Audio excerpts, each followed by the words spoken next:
नमस्कार प्यारे दर्शकों, मैं आपका ज्योतिष मित्र आदित्य द्विवेदी। अगर आप अपनी कुंडली का परामर्श चाहते हैं, अपने प्रश्नों के उत्तर चाहते हैं, समस्याओं का समाधान चाहते हैं, खराब ग्रह दशाओं के उपाय जानना चाहते हैं, कुंडली मिलान करवाना चाहते हैं या किसी शुभ मुहूर्त के बारे में जानकारी लेना चाहते हैं, तो आप हमारे नंबर पर हमें कॉल कर सकते हैं या व्हाट्सएप मैसेज कर सकते हैं। जन्म कुंडली विश्लेषण में 10 जनवरी 1983 4:55 सुबह के और होशंगाबाद का जन्म स्थान है। वृश्चिक लगन की कुंडली बन रही है। लगन में ही चंद्रमा और गुरु बैठे हैं। लगन 25 अंश का है। वृश्चिक राशि का लगन है। लगन में ज्येष्ठा नक्षत्र है। बुध का यह नक्षत्र होता है। सूर्य 25 अंश का है। इसी कुंडली में धनु राशि में बैठा है। पूर्वाषाढ़ा नक्षत्र में है। यह शुक्र का नक्षत्र होता है। इसी कुंडली में चंद्रमा 9 अंश का वृश्चिक राशि में होकर के अनुराधा नक्षत्र में बैठा है, जो कि शनि का नक्षत्र है। मंगल 0 अंश का है। कुंभ राशि पर है। धनिष्ठा नक्षत्र में है। गुरु के नक्षत्र में है। यह मंगल के नक्षत्र में बैठा है। बुध कुंडली में 8 अंश का है। मकर राशि में है। उत्तराषाढ़ा नक्षत्र में है और यह सूर्य का नक्षत्र होता है। गुरु जो है 9 अंश का है। वृश्चिक राशि में है। अनुराधा नक्षत्र में है। शनि का नक्षत्र है। शुक्र 11 अंश का मकर राशि में श्रवण नक्षत्र में है। चंद्रमा का नक्षत्र है। शनि 9 अंश का होकर के तुला राशि में है। स्वाति नक्षत्र में है, जो कि राहु का नक्षत्र है। राहु 10 अंश का मिथुन राशि में आद्रा नक्षत्र में है, अपने ही नक्षत्र में है। केतु धनु राशि में मूल नक्षत्र में 10 अंश का है। केतु के नक्षत्र में बैठा है। तो ये तो कुंडली का विवरण हो गया। अभी कुंडली पे चलते हैं और यहाँ पर ग्रह स्थिति के अनुसार फलादेश निकालने का प्रयास करते हैं। वृश्चिक लगन की कुंडली है। 8 नंबर की गिनती यहाँ पर लिखी गई है, यानी लग्नेश मंगल है, जो कि चौथे भाव में गया हुआ है। लग्नेश चतुर्थ भाव में जाता है तो शारीरिक सुख का योग अच्छा बन जाता है। व्यक्ति को शरीर आदि का अच्छा सुख साधन और घरेलू सुख साधन अच्छा मिल जाता है। मंगल कुल मिलाकर के अच्छा है, लग्नेश है इसलिए। मंगल में थोड़ा सा सुधार इसलिए भी है, अच्छा फल देने की क्षमता, क्योंकि मंगल शनि की राशि में बैठा है और शनि महाराज उच्च के होकर के बैठे हुए हैं।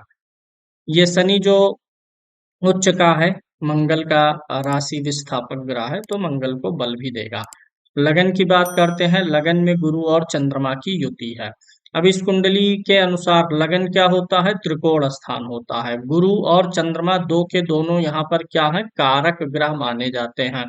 इस कुंडली में वृश्चिक लगन में कारक ग्रह में एक मंगल है, दूसरा पंचम भाव का स्वामी गुरु कारक है और नवम भाव का स्वामी चंद्रमा भी कारक है। तो दो कारक ग्रह गुरु और चंद्रमा एक साथ बैठे हैं, लगन में मित्र राशि में बैठे हैं। अब यहाँ पे गुरु चंद्रमा की युति से गज केसरी योग बनता है। ऐसे लोगों के अंदर ज्ञान होता है। ऐसे लोग दूसरों को काउंसलिंग देना, पढ़ाना, इन सारी चीजों में निपुण होते हैं। अब यहाँ पे चंद्रमा नीच राशि में दिख रहा है, लेकिन चंद्रमा का नीच भंग भी हो जाएगा, क्योंकि चंद्रमा मंगल के घर में बैठा है और मंगल जो है लगन से भी केंद्र में है, चंद्रमा से भी केंद्र में है। तो मंगल के द्वारा चंद्रमा का नीच भंग होता हुआ यहाँ पर नजर आ रहा है। यह योग इनको काफी अच्छा प्रभाव दे रहा है। जैसे गुरु की दृष्टि, चंद्रमा, दोनों शुभ ग्रह, इनकी दृष्टि पति भाव पर भी जाएगा, तो वैवाहिक जीवन के लिए भी ये योग अच्छा हो जाता है। दोनों शुभ ग्रह हैं, लगन में बैठे हैं। व्यक्ति का स्वभाव और टेम्पर वगैरह भी अच्छा रखते हैं। व्यक्ति जो है ज्ञानवान, न्यायवान और हमेशा कुछ न कुछ चीजों को सीखने में लगा रहता है। यानी कुल मिलाकर के इनके तीन के तीनों कारक ग्रह अच्छी स्थिति में है, जो इनको अच्छा योग बनाते हैं। वैसे गुरु केंद्र में भी है, तो ये गुरु केंद्र में है और चंद्रमा के साथ में ही है। दसम भाव का स्वामी सूर्य द्वितीय भाव में गया है, तो सरकारी पैसा इनके पास आने का योग भी बनता है। ये टीचर है और अभी वर्तमान में ये सहायक जो है प्राध्यापक के पद के लिए प्रयासरत भी है। कब तक होगा अभी देखेंगे। फिलहाल यहाँ पे गुरु चंद्रमा का योग और सूर्य जो कि दशमेश होके धन भाव में बैठा है, इसने धन योग बनाया है। सरकारी नौकरी, सरकार से लाभ का योग बना है। द्वितीय भाव में केतु के साथ में सूर्य है। केतु के होने से इनको थोड़ा कभी दांत और मसूड़ों से जुड़ी समस्याएं भी आ सकती हैं।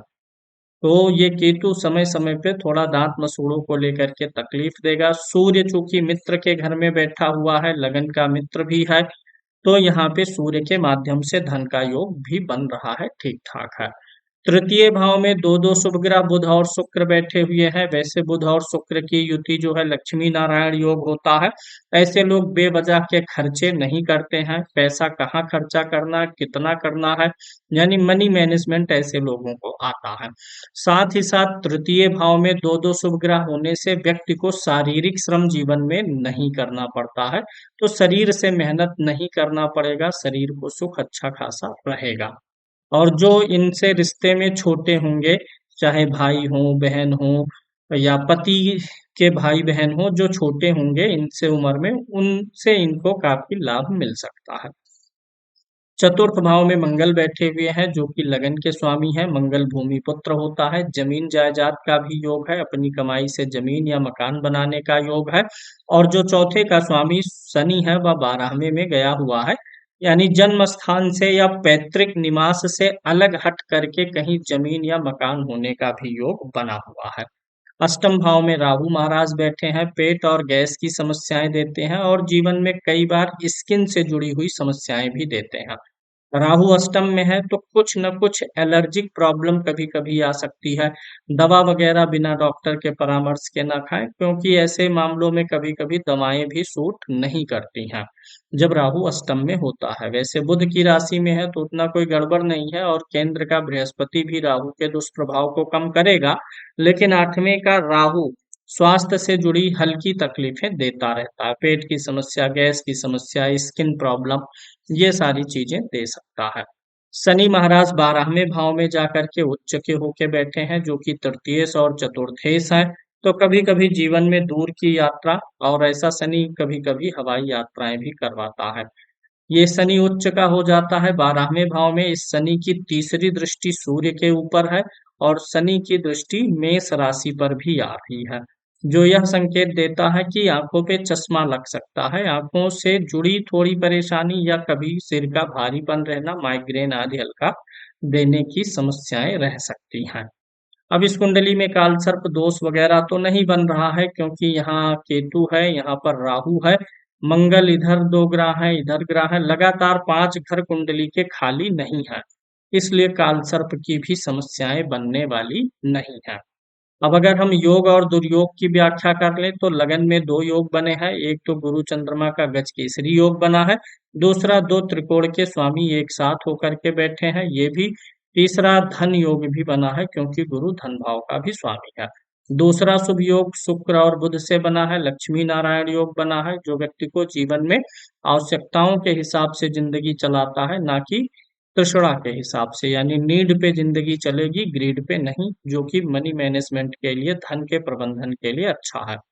तीसरा अच्छा योग है कि मंगल जो लग्नेश होकर के चतुर्थ भाव में बैठा हुआ है, और चतुर्थ भाव का स्वामी उच्च का है, तो ये भी बड़ा अच्छा पर्वत योग बनता है, जो आगे चल के इनको अच्छा खासा अभी पद और प्रतिष्ठा प्रदान करेगा। कुंडली में सूर्य के साथ केतु का होना, इनके पिता की कोई सर्जरी हुई रही हो, या कभी पिता को कुछ चोट वगैरह लगा हो जिसमें टूट फूट हुआ हो, ऐसी संभावना हो जाती है सूर्य के साथ केतु होने पर। इनको अगर आंखों की कोई दिक्कत आती है तो थोड़ा ख्याल रखेंगे, अन्यथा इनके भी आंखों की सर्जरी वगैरह की भी संभावना बन सकती है, ग्लूकोमा वगैरह आने की संभावना रहेगी। राहु गड़बड़ है, इस कुंडली का सबसे वीक पॉइंट राहु है। यह कभी कभी व्यक्ति के ज्यादातर कार्यों में देरी कराता है, अवरोध उत्पन्न करता है। कोई भी काम जो एक बार के प्रयास में होना चाहिए वो नहीं होता है, अधिक बार प्रयास करना पड़ता है। तो राहु यहाँ पर सबसे ज्यादा गड़बड़ ग्रह है, विघ्न बाधा अवरोध और सेहत की समस्याएं देता है। इन्होंने गृह विज्ञान में पीएचडी किया है, सहायक प्राध्यापक के लिए प्रयासरत हैं। यह कब तक हो सकता है, इसके लिए इनका प्रश्न है। तो अभी चलेंगे दशमांश कुंडली पे, तो देख लेंगे। अभी सबसे पहले हम इनके D3 को देख लेते हैं। D3 में क्या योग बन रहे हैं देशकाल कुंडली में। देशकाल कुंडली में देखेंगे तो इनका जो लगन का स्वामी मंगल है वह अच्छी स्थिति में यहाँ पर अष्टम भाव में कुंभ राशि में ही है और लगन कुंडली में भी कुंभ राशि में ही है। तो राशि वर्गोत्तम हो गया है, जो कि अच्छी बात है। यहाँ भी शनि उच्च का है, चतुर्थ में है। शुक्र भी स्वाग्रही है, सूर्य भी स्वाग्रही है। यहाँ पर भी गुरु चंद्रमा का गज केसरी बना है, यानी मेहनत परिश्रम और छोटे लोगों से सहयोग मिले, इसमें कोई परेशानी नहीं दिखाई दे रही है। अगली कुंडली इनकी देखेंगे, चतुर्थांश कुंडली। D4 का लगन सिंह लगन बन रहा है, लग्नेश सूर्य होगा और सूर्य महाराज यहाँ पर राहु के साथ में बैठे हुए हैं। साथ ही साथ जो चौथे भाव का स्वामी मंगल है वह सप्तम भाव में गुरु चंद्रमा और मंगल की युति यहाँ पर अपने आप में भी राजयोग है, यानी जमीन और गाड़ी का सुख अच्छा मिलने का योग बना हुआ है। घर जमीन भूमि भवन वाहन का सुख अच्छा दिखाई दे रहा है। नवमांश कुंडली पे चलेंगे। नवमांश कुंडली में देखिए इनका एक कंसर्न भी है कि लगन कुंडली में राहु 8वें में है और नवमांश में 12वें है, तो इसका क्या असर हो सकता है। देखिए राहु तो आपका खराब ही है, आपके लिए राहु 12वें भाव में है, यहाँ से आपके सेहत के लिए खराब है। और 12वें भाव में जो नवमांश कुंडली में राहु है यह हस्बैंड के कामकाज के लिए खराब है, क्योंकि D9 से जीवन साथी को देखते हैं। 12वें का राहु योजनाएं तो ज्यादा बनवाता है लेकिन अमल कम करवाता है। वैसे नवमास कुंडली का लगन जो है कुंभ लगन है, लगन पे किसी क्रूर ग्रह का इन्फ्लुएंस नहीं है, स्वामी शनि है, लाभ भाव में गया हुआ है, तो पति से इनको लाभ भी मिलता रहेगा। पति इनका सहयोग करेंगे, इच्छाओं की पूर्ति में मदद करते रहेंगे। द्वितीय भाव में बुध बैठा हुआ है, यहाँ पर यह बुध नीच राशि का हो जाता है। इनके कुंडली में बुध महाराज वक्री होकर के तृतीय भाव में है, अष्टमेश और लाभेश होते हैं, तो कारक ग्रह नहीं है, इसलिए इनको तो इससे कोई बहुत प्रॉब्लम नहीं है। लेकिन नवमांश में बुध नीच का और यहाँ पर राहु, स्किन से जुड़ी समस्याएं कुछ। साथ ही साथ यह बुध पति के आर्थिक स्थिति के लिए ठीक नहीं रहता है और पति के कम्युनिकेशन स्किल को भी कमजोर करता है। तृतीय भाव में शुक्र बैठा हुआ है नवमांश में, पति को भी शारीरिक सुख वगैरह अच्छा देता है। सूर्य यहाँ पर है, मान सम्मान पद प्रतिष्ठा पति को भी मिल जाता है, जीवन साथी को भी, मतलब नवमांश ओवरऑल ठीक है। शनि यहाँ अच्छा ही होता है, केतु छठे में अच्छा है, गुरु चंद्रमा का गज केसरी योग है, यानी पति पत्नी दोनों मिल करके चीज एक ही दिशा में सोचेंगे, काम करेंगे और दोनों लोग एक दूसरे के लिए लाभकारी रहने वाले हैं। क्योंकि यहाँ लगन में भी बना है, नवमांश में भी बना, यानी इनका जो गज केसरी गुरु चंद्रमा का योग है यह सिर्फ इनके लिए ही बेनिफिशियल नहीं है, इनके हस्बैंड के लिए भी बेनिफिशियल है, क्योंकि नवमांश कुंडली में भी यह योग बना हुआ है। अभी चलेंगे दसमांश कुंडली पर। D10 में स्थिति को देखते हैं। दसमांश कुंडली अगर देखेंगे तो मीन लगन का बनता है, लगन में केतु बैठा है, लग्नेश फिर से गज केसरी योग में है। यह योग आपके जिंदगी का सबसे मुख्य योग है, गुरु चंद्रमा की युति बार बार रिपीट हो रही है वर्ग कुंडलियों में। यही योग ने आपको जीवन में जो कुछ मिला है उसमें सबसे ज्यादा भूमिका इसी योग की है। अष्टम में गुरु और चंद्रमा होने से व्यक्ति का कैरियर लंबा चलता है। D10 में अगर अष्टम भाव में गुरु हो शनि हो तो योग बन जाता है कि कैरियर व्यक्ति का लंबा चलेगा, व्यक्ति जीवन में लंबे समय तक काम करता रहेगा। अब यहाँ पर शुक्र जो है दसम भाव में बैठा हुआ है गुरु की राशि में, और गुरु शुक्र की राशि में आया है, स्थान परिवर्तन है जो कि काफी अच्छा प्रभाव देता है। स्थान परिवर्तन किसी भी ग्रह का हो तो अच्छा असर आता है। शनि स्वाग्रही है, यानी कामकाज से लाभ का भी योग दिखाई दे रहा है। सूर्य छठे भाव में है D10 में, यहाँ से भी सरकार और सरकारी सेवाओं से लाभ होने का योग दिखाई दे रहा है। राहु भी उच्च का है, केतु भी उच्च का है, यानी D10 से मुझे कैरियर की कोई समस्या नहीं दिख रही है। अभी हम चलेंगे दशाओं पर, और इनका एक सवाल है कि असिस्टेंट प्राध्यापक सहायक अध्यापक के लिए योग कब तक बन सकते हैं। तो इसके लिए हम दशाओं पर चलेंगे। वर्तमान में शुक्र की महादशा चल रही है, शुक्र में राहु का अंतर चल रहा है। मई 2024 तक शुक्र में राहु का अंतर शुरू हुआ है 22 मई से, और चलेगा अभी 27 तक। यानी शुक्र में राहु का एनालिसिस देखेंगे अगर, तो वर्तमान में राहु अष्टम में है, राहु की अंतर्दशा है, तो 22 मई 2024 से कार्यों में रुकावट और विघ्न बाधाएं आने की संभावना बनी रहेगी। और ये राहु जो है अभी मई 27 तक है, तो थोड़ा पेट गैस की समस्या, स्किन की समस्या, एलर्जी की समस्या, ये सारी चीजें अब देने का ये प्रयास भी करेगा। तो मतलब मौके पे तो राहु का अंतर है, आपको सतर्क होने की जरूरत है, सेहत से जुड़ी समस्याएं आने की संभावना बनी हुई है। अब ये राहु जो है, सूर्य भी इसके सम्मुख है, कामकाज ऐसा करिएगा कि कोई आपके ऊपर अंगुली ना उठाने पाए। D10 में राहु बैठा हुआ है, सप्तम भाव में बैठा हुआ है, एग्जाम में ये सफलता दिला सकता है, सेहत के लिए गड़बड़ है, लेकिन जो पेपर है सहायक प्रधानाध्यापक का, उसके लिए आप प्रयास करिए, उसके लिए संभावनाएं बनी हुई है। अभी फिर इसके बाद शुक्र में गुरु आएगा, मई 2027 से फिर 30 तक चलेगा। ये समय यहीं से आपका ज्यादा बढ़िया होना शुरू होगा, जब गुरु का अंतर शुरू होगा। फिर शनि बुध इधर के सारे अंतर अच्छे हैं, लेकिन शुक्र में राहु गड़बड़ है। यह शरीर को थोड़ा अंदर से कमजोर भी करने का प्रयास करेगा, शरीर में जो एक तेज ऊर्जा होती है उसको भी ये कम करने का प्रयास करता है। तो यहाँ पे इस चीज के लिए ध्यान देना होगा। अब हम देखते हैं राहु के नक्षत्र आदि को। तो यहाँ पे अगर हम देखें तो राहु मुख्य ग्रह अभी वर्तमान में बन रहा है।